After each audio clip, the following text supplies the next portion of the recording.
Okay, y'all, I'm here for the squats. Okay, so I'm gonna give you guys some really good things to do at home to improve your form when we squat. So there's a couple things about squatting, okay? There's squats that you can do in the gym. There's squats that you can do in yoga, which is where we go all the way down to the floor in Malasana squat and do breathing. And then there's chair pose. So they're all kind of, in the family of squatting, all right? But the mechanics are very, very, very much the same. Okay, so to teach our body the mechanics is we can start, I did a video on the floor work where we're learning how to press the low back and then come up in our boat pose. Okay, so those are all prep for the key actions for squatting, chair pose, getting up and out of a chair, etc. Okay, the number one thing that you always want to do is keep your spine in neutral. So that's kind of it when you're working with moving the body on plane. You want to keep your spine in neutral. What does that mean? That means plank pose. If you want to think about how to get yourself in neutral, it's about getting into plank. And then you can work in plank to find your neutral. It's where you feel like your chi, your prana is moving, your crown is with your tailbone, and you're not collapsing or rounding, okay? So let's start with plank pose first. We'll move into plank pose. We all know plank. God knows we know plank. So coming into tabletop, and we're gonna go ahead and establish it. You can do plank in many ways, okay? Bird dog is a great way to feel plank. So we'll start there, right? We're gonna just be in rounded spine just so you can feel the extremes. We know that cat pose is a rounded spine, extended spine posture. And then when we come into our cow pose, that's it's a flexion of the spine, okay? Right? And then we round for an extension. And then we arch the spine for flexion. So it's shorter, and then the front body's extending, right? Now, in between those two positions is our neutral. So everybody's neutral is different, okay? Because everybody's spine is gonna move in a different way. So you're gonna come into, you just have to do a little cat-cow, and then pick the spot in the middle of the two. Okay, so now we're gonna do our same principles as we do with when we think about pressing the back into the ball or the floor, we're gonna just stabilize, the low back by kind of just elongating tailbone and feeling a little bit of that effort in the low back. Now pull the abdominals in, and we've created our container. We're right here. Now, bird dog here, right leg's going out, but don't lose that if you can help. Just, you might have to go in and out. Pull the abdominals in, lift your right leg up, and if you put it down again, put your fingers in your right pocket, your front right hip pocket, lift your leg and see if you can feel that movement and engagement maintaining in that core, and then just add the left arm out, right, and holding here.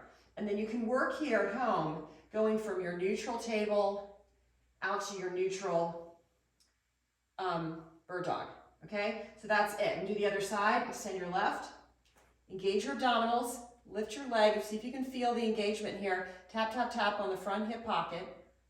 Lower back is established, nice and tailbone's elongated, belly's engaged. And then as you move your leg, right, nothing's moving, but you're gaining strength and energy from the core. Because remember, you're lifting your leg rotators are coming from your core, and then the right arm's going out for added effort. And then come back to center. Okay, so that's it. Now let's do a regular plank. So step out. Here you can round your spine to cat. You can arch your spine into a little bit of a little mini up dog. Round into cat. Arch into a little mini up dog. By the way, you can leave your knees on the floor. And then find your plank, that spot in the middle. Add the legs, same thing, elongate your tailbone, pressing your heels away, belly's engaged, abdominals engaged, breathe, breathe, and then bring the knees back down again. So that's the neutral that we're going for, okay, that feeling. Now you might feel like, gosh, I don't even know what that feels like. I don't know if I'm doing it right. But the more you practice, you're gonna get that idea of between the two extremes of the spine and then your neutral. Drop your knees. It's a lot of effort to be in plank, right? If you're not used to it, drop your knees and you're gonna get it even more. Rounding and arching, and then you'll be able to pick your spot, right? And feel that nice long spine, okay? All right, now let's go for the, a couple of exercises here. Okay, so wall sits is number one. So you're gonna come to your wall, and here's a great exercise to do at home. So walk your feet hip distance wide, okay? Gonna keep that same idea of plank. We're gonna sit our hips back into the wall. So just so you have a little bit of a knee bend, okay? And then you just slide down the wall a little bit and just set your feet about hip distance wide, slide yourself down to the wall, and you're leaning back. So you should be able to lift the front of your feet up and then set the balls down, toes down. Now push the low back into the wall, tip your pelvis forward like you did on the floor, tip your pelvis forward and press the low back, and now sit your back in onto the wall. Pull your abdominals in. Chest is gonna lift. You wanna keep your shoulders back, arms up. Take a breath in and a breath out. Keep pressing that low back in. Keep those abdominals engaged. Breath in, breath out. Keep pressing the shoulder blades back into the wall. You don't have to sit very low. If you can sit lower, go for it, but you want to keep that back pressing. Keep the shoulders pressing, leaning back, knees hip distance, look down, feet aren't like this, they're parallel. And now when you want to come off here, stay there, bring your hands back, lean forward, hinge, and press up off the wall. That's how you get off the wall, okay? We're gonna go again. Hip distance, feet hip distance, line up the toes, the pinky toes so they're parallel. Put your hands back there, let your hips come back. So you wanna lean back into the wall, right? So you're leaning back into that wall. Now, walk your feet out just a little bit, slide down, just so you feel some effort in your quads, okay? So you feel your quads kind of on fire. Tip your pelvis, press your abdominals in, and you can feel the low back holding. Add the arms, pull your shoulders back. Take a breath in, breath out. Doesn't have to be a big breath, just breathe. In, out. All right, in and out. You're feeling the quads firing? Okay, now hold that. Take your fingers and stick in your hip flexors and see if you can just hinge, keeping a long spine. So try not to round, just take it and go boop, just bring it forward and then go back. Forward and back. One more. Dig into those hip flexors, hinge forward and back. One more. Hinge forward. I know the thighs are burning. Hands behind. Keep the hinge. Push off and stand up. Okay? So that's a great way to establish that spine, the posture, the hinge, and then the thighs are going to get in shape. So this is what it looks like, no wall. Feet are parallel. Hip distance apart. I'm going to hinge. I'm going to bend my knees. I'm going to hinge, and I'm going to set my booty back like there's a wall. And I don't have to go very far. This is chair, okay? Hinge, hinge. Wiggle your toes, and then put them down. Then add the arms, okay? See how my spine is not here. I'm not here.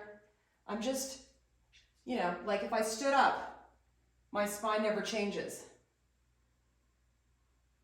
Slide your booty back like you're gonna go to the wall there. That's the key, okay? 2 and 1, and then come up. Okay, so that's the wall, the chair, the wall, the chair. That's it, okay? And establishing your core through the breathing exercises is really important too. Am I out of the frame? I can never tell. Okay, so I think we have time for one more. So squat, you're gonna need black balls and your wakers. So the same thing with your posture, okay? But now we're gonna move into squat with the wakers. You're gonna come up on the heels and open your feet Malasana, and then come down into your squat. So this is where we start to establish now Malasana squat. We did, you know, the parallel feet, a chair, more of a chair posture. So now we're gonna get into Malasana. This is such an important posture for us. Okay, so you're gonna stand up and you're gonna place the balls behind your knees and you're gonna come down. So this is a great way to soothe the knees, right? And it's bouncy, it's so nice. And you're lifted and you have the heels on the wakers. So this is setting 1. Most people can do this because even if you have scar tissue in your knees, you're creating space in your knees. Okay, so palms come together, taking a breath in and taking a breath out. Taking a breath in, taking a breath out. Breath in and breath out. And now we're going to come out of this, grab the balls, or if you need to just stand up and help yourself up, and then take the balls out. Side view. Side view here. Wakers hip distance. Open the feet to Malasana. I'm going to sit down. Notice my spine is not changing. I'm going to sit down. You can use the balls or no ball. This helps you stay lifted. Try not to collapse. I know it is what it is, right? But you're going to work to lift. You can even use this thing. Okay, hips are going to open. Lots of things are going on here. You have to have flexion. You have to have knee flexion. You have to have ankle flexion. We're going to work on all that. I'm just showing you like the posture. From the side, inhale and exhale. You're sitting into your heels. You're lifting your sternum. You're opening your legs. Take a breath in and a breath out.